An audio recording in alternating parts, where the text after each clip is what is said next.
kalian semua, selamat datang di channel Donghua Master. Bagaimana kabar kalian semua? Mimin harap kalian semua baik-baik saja. Dan pada video kali ini kita akan melanjutkan alur cerita dari serial Donghua Solen 2 episode ke-139, yang dimana pada cerita sebelumnya setelah Wu Yuho mendapatkan informasi dari Nagongwang, Wu Yuho pun memutuskan untuk menyusup ke dalam markas dari sekte Roh Suci yang berada di kota Tiandaun dengan Wu Yuho yang menyamar menjadi Dolu bertopeng. Dan dalam penyamaran tersebut Wu Yuho bertemu dengan Zhong Lingwu yang mereka membicarakan mengenai penyusupan dari Akademi Shrek, yang untungnya penyamaran Wu Yuho tidak diketahui oleh Zhong Lingwu. Dan setelahnya Wu Yuho melanjutkan penyamarannya bertemu dengan Tangya tetapi didampingi oleh Zanfeng, dan juga Wu Yuho bertemu dengan penetua ketiga ataupun Dolu Guntur dunia bawah yang merupakan penyebab dari kematian Tangya. Dan pertemuan itu sedikit membuat Wu Yuho merasa emosi, dan singkat cerita Wu Yuho yang ingin pergi tiba-tiba saja malah dipanggil oleh Tangya, dan itu merupakan inti cerita pada cerita sebelumnya. Kalau gitu pun sekarang langsung saja kita masuk ke bagian cerita terbaru. Cerita ini berlanjut dengan Tangya yang memanggil penetua ketujuh ataupun Dolu bertopeng ataupun Wu Yuho yang sedang menyamar. Di sana Tangya bertanya kepada Wu Yuho kenapa auranya Wu Yuho sekarang tampaknya telah berubah. Wu Yuho pun sedikit khawatir penyamarannya ketahuan, tetapi Wu Yuho mencoba untuk memancing pertanyaan kembali agar ia tidak mengambil salah gerakan, yaitu dengan Wu Yuho menyampaikan bahwasannya ia terlalu bodoh untuk bisa memahami perubahan pada tubuhnya. Jadinya pun ia bertanya kepada Tangya perubahan apa yang dirasakan oleh Tangya. 请问圣女是哪些方面有变？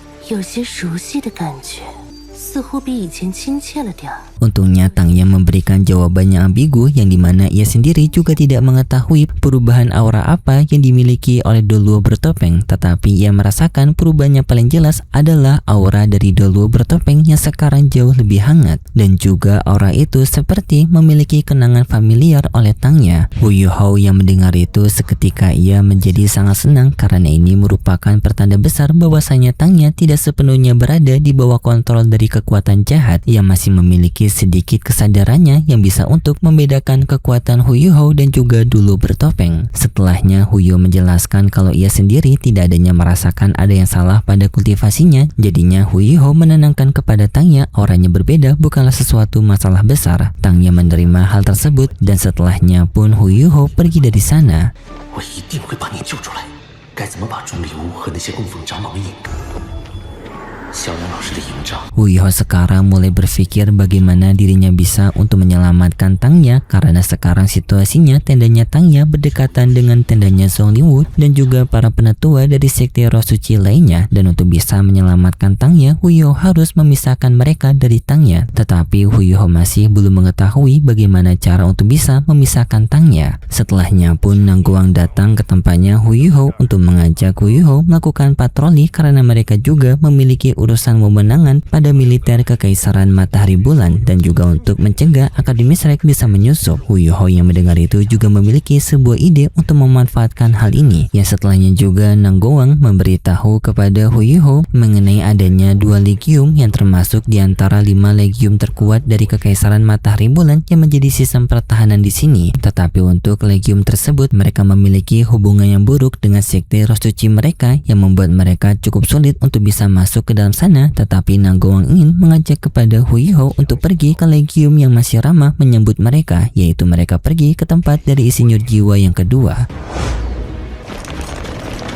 属下第二魂导师团团长郭诺。 Setelah mereka sampai di tempat tersebut, mereka pun disambut oleh pemimpin korps di sana bernama Guono. Guono langsung menyambut Wu Yuho dan juga Nagongwang dengan penuh ramah untuk menerima inspektur militer dari sekte Roh Suci. Setelahnya pun Wu Yuho dan juga Nagongwang mereka menelusuri legium insinyur jiwa yang kedua, yang di sana pun Wu Yuho melihat bahwasannya legium tersebut ternyata memiliki pertahanannya sangat kuat. Banyak persenjataan meriam jiwa berjajar pada legium tersebut, seperti legium ini merupakan pertahanan utama, tetapi sebenarnya legium ini hanyalah pertahanan tingkatan rendah. Hal ini membuat Wu Yuho semakin menyadari perbedaannya sangat besar di antara Kekaisaran Matahari Bulan dan juga Akademi Shrek dalam pengembangan alat jiwa mereka, karena jelas Akademi Shrek masih sangat kalah daripada Kekaisaran Matahari Bulan. Dalam inspektur militer tersebut, Guono tiba-tiba saja mengajak kepada Wu Yuho dan juga Nagongwang untuk menerima undangan minum teh, yang di sana pun Nanggowang dan juga Hu Yihou menerima hal tersebut. 我们进去润润嗓子，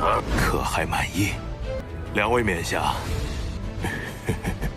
Dan ternyata maksud dari undangan minum teh tersebut adalah Guo Nu yang mencoba untuk menggunakan cara kotor, yaitu untuk memberikan suapan kepada Hu Yihou dan juga Nanggowang, yang intinya untuk bisa Guo Nu naik jabatan dengan cepat. Yang karena Hu Yihou sendiri bukan pihak dari Kekaisaran Matahari Bulan ataupun Sekte Roh Suci, Hu Yihou justru langsung mengambil kesempatan ini untuk meningkatkan hartanya. Jadinya Hu Yihou seolah-olah menerima sogokan tersebut dengan menyimpannya di dalam tempat penyimpanannya, dan secara bersama juga tanpa Hu Yihou yang meninggalkan jejak spiritualnya, ataupun itu merupakan bayangan dari avatar Hu Yihou untuk menjalankan sebuah misi rahasia di kediaman dari Guo Nu. Di tengah perjalanan keluar tersebut, Nanggowang juga bertanya kepada Hu Yihou kapan Hu Yihou melakukan sabotase di Legium Misi Jiwa kedua ini. Hu Yihou menjawab jika kau tidak menyadarinya, maka si Guo Nu tersebut juga tidak akan menyadarinya karena ia yang telah melakukan sabotase itu duluan, yaitu peninggalan dari jejak spiritual Hu Yihou sebelumnya. Dan setelahnya pun Hu Yihou bersama dengan Nanggowang, mereka berdua pergi meninggalkan tempat tersebut. Singkat cerita, jejak spiritual yang ditinggalkan oleh Hu Yihou sebelumnya kini memunculkan bayangan avatar dari Hu Yihou, yang dari bayangan avatar tersebut Hu Yihou juga mengeluarkan sebuah peluru jiwa tingkatan ke-9 yang waktu itu Hu Yihou dapatkan dari Nanggowang juga. Yang bedanya waktu itu Hu Yihou mendapatkannya dari hadiah mengikuti kompetisi alat jiwa dunia bawah tanah, yang Hu Yihou menyadari bahwasanya peluru tingkatan ke-9 ini bukanlah peluru biasa, melainkan bom peledak tingkatan tinggi yang kekuatan ledakannya bisa menyamai serangan dari limit De Luo, yang juga di dalamnya sendiri terdapat 1080 bom yang berbeda yang bisa untuk semakin memperbesar dari daya ledakannya. Avatar Hu Yihou mengaktifkan peluru tersebut.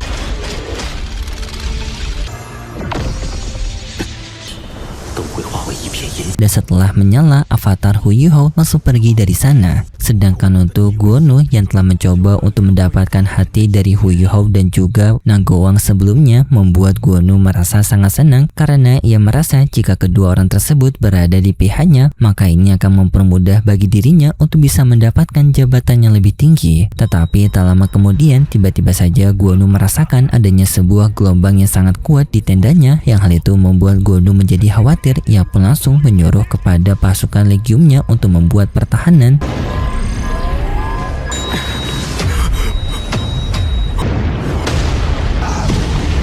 Dan setelahnya ia memasuki tendanya, dan di sana pun ia melihat peluru tingkatan ke-9 yang telah aktif, yang setelahnya ledakan yang sangat besar terjadi, yang ledakan itu seketika langsung menewaskan Guo Nu dan juga seluruh pasukan yang berada di legium tersebut, yang membuat legium itu juga seketika langsung hancur total. Ledakan yang sangat besar juga dirasakan oleh legium lainnya, yang bahkan ketua Zhong Liwu juga langsung keluar karena daya ledak tersebut, yang di sana juga Hu Yihou merasa sangat puas karena ternyata daya ledak tersebut lebih besar dari apa perkiraan Hu Yihou. Dan tak lama kemudian para pasukan dari Kekaisaran Tianhun mereka telah melakukan pergerakan untuk melakukan penyerangan kepada Kekaisaran Matahari Bulan dan juga Sekte Roh Suci, yang hal ini pun membuat Zhong Liwu menyadari bahwasanya ledakan sebelumnya berasal dari pihak Kekaisaran Tianhun, yang di sana juga Zhong Liwu mendapatkan laporan dari penetua ketiga bahwasanya ledakan tersebut berasal dari alat roh tingkatan ke-9, yang hal itu pun seketika membuat Zhong Liwu menjadi kaget karena seharusnya di legium kedua tidak ada alat jiwa tingkatan ke-9,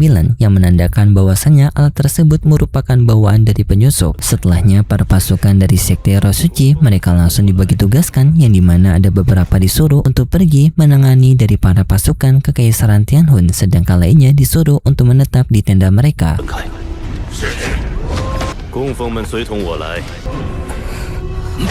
Dan sedangkan untuk Hu Yihou, di sana Hu Yihou memutuskan untuk menggunakan cara lain, yaitu untuk mengisolasi ruangan Zhong Liwu, yang di sana Hu Yihou berpamitan kepada mereka, yang Nanggowang menerima hal tersebut. Tetapi penetua ketiga dan Dulo Pedang Dunia Bawah mereka berdua merasa kebingungan kepada Dulo Bertopeng karena tingkah dari Dulo Bertopeng yang sangat berbeda. Dan setelahnya Hu Yihou mengisolasi tenda dari Zhong Liwu untuk bisa mencegah Zhong Liwu agar tidak menyadari penyerangan selanjutnya dari pihak Hu Hu Yuhou yang intinya untuk mencegah Zhong Liwu mengikuti pertempuran. Dan setelahnya Hu Yuhou membuka gerbang Necromancer, yang dari gerbang Necromancer pun pihak dari Sekte Tang dan juga dekannya Dekan Song mereka bergerak untuk melakukan penyerangan dari dalam. Penyerangan tersebut dimulai dari Shoubei menggunakan kekuatan esnya, yang selanjutnya disusul oleh dekannya dan juga Dekan Song yang masing-masing dari mereka menghadapi penetua dari Sekte Roh Suci, yaitu Dekan Song menghadapi Doluo Pedang Dunia Bawah, sedangkan untuk dekannya menghadapi penetua ketiga.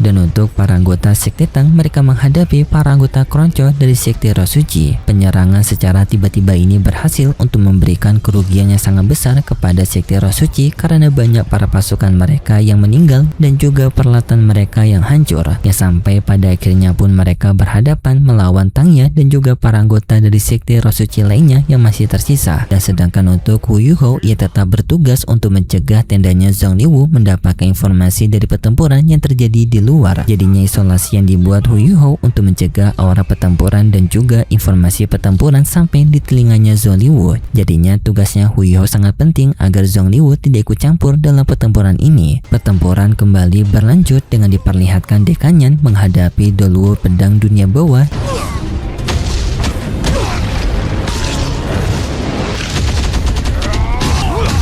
yang dalam pertarungan tersebut karena perbedaan kekuatan yang besar antara Dekanyan dan juga Doluo Pedang Dunia Bawah membuat Dekanyan bisa menghajar bertubi-tubi Doluo Pedang Dunia Bawah tanpa ia bisa berkutik. Dekan Song yang melihat pertarungan Dekanyan, ia menyadari sepertinya Dekanyan sengaja untuk melama-lamai pertempuran melawan Doluo Pedang Dunia Bawah karena seharusnya dengan kekuatan dari Dekanyan sekarang ia mampu memenangkan pertarungan dengan mudah, tetapi Dekan Song menyadari bahwasanya Dekanyan sekarang memiliki perasaan yang lagi buruk dan sepertinya ia ingin melampiaskan kekesalannya kepada Doluo Pedang Dunia Bawah. Doluo Pedang Dunia Bawah mencoba untuk meningkatkan serangannya, yaitu dengan ia menggunakan keterampilan jiwa ke-8-nya, yaitu tebasan pedang dunia bawah.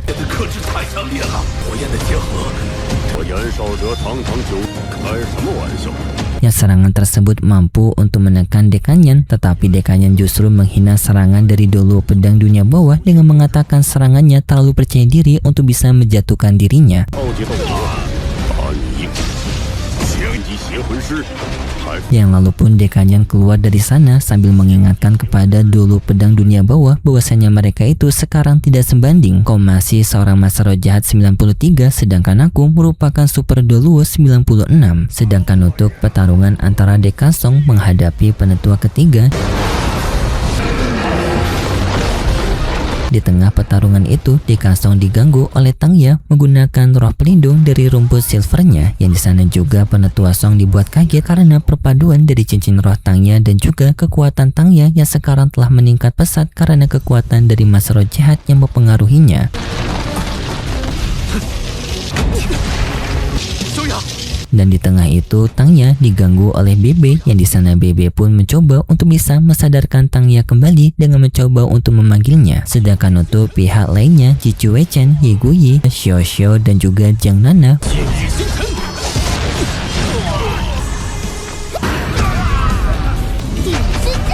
mereka semua melakukan pergerakan untuk menyerang para anggota dari Sekte Roh Suci, dan dengan kemampuan dari keterampilan jiwa mereka masing-masing, mereka bisa untuk mengalahkan para anggota dari Sekte Roh Suci, terutama bagi Ye Guyi yang ia memiliki roh pelindung Angel Lake yang merupakan kekuatan terampuh untuk bisa menghadapi kekuatan dari Master Roh Jahat, membuat Ye Guyi bisa untuk memusnahkan mereka secara instan. Yang pertarungan juga kembali berfokus kepada Bebe untuk bisa mensadarkan Tangya kembali, yang karena juga menyelamatkan Tangya merupakan misi utama pada penyerangan ini. Tetapi karena Bebe yang tidak berfokus pada pertarungan ini justru membuat Bebe dalam ancaman bahaya dari serangan dari anggota Sekte Roh Suci lainnya, yang untungnya Susansi dapat memberikan perlindungan kepada Bebe. Tetapi sayangnya setelah itu cerita bersambung, dan untuk kelanjutan ceritanya kita akan saksikan lagi di minggu depan besok. Dan seperti biasa Mimin mengingatkan kalau cerita ini merupakan dongeng fiksi yang hanya bertujuan sebagai penghibur saja yang berasal dari karangan novel. Terima kasih buat kalian semua yang sudah menonton video ini sampai akhir. Jika kalian suka dengan video kali ini, bisa beri like serta subscribe, dan sampai jumpa di video selanjutnya. See ya!